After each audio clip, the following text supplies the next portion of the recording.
Mini मर्ग में आज सीज़न की पहली बर्फबारी हुई है। 2 से 3 इंच जो है ना वो बर्फ़ पड़ी है। मज़ीद बर्फबारी जारी है। बड़ा एंजॉयबल जो है ना मौसम बनाया है।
मिनी मर्ग में सीज़न की पहली बर्फबारी 2 से 3 इंच जो है ना बर्फ़ पड़ी है।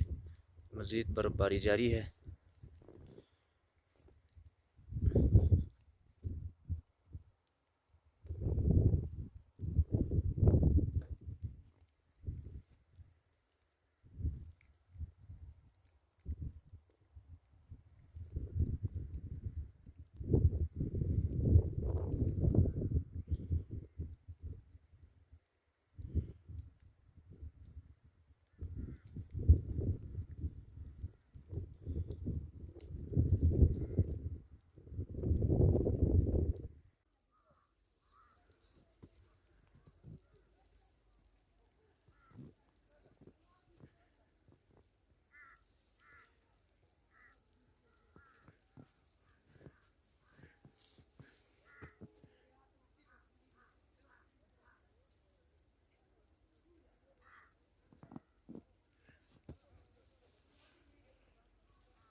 मिनी मर्ग में सीज़न की पहली बर्फबारी 2 से 3 इंच जो है ना बर्फ़ पड़ी है।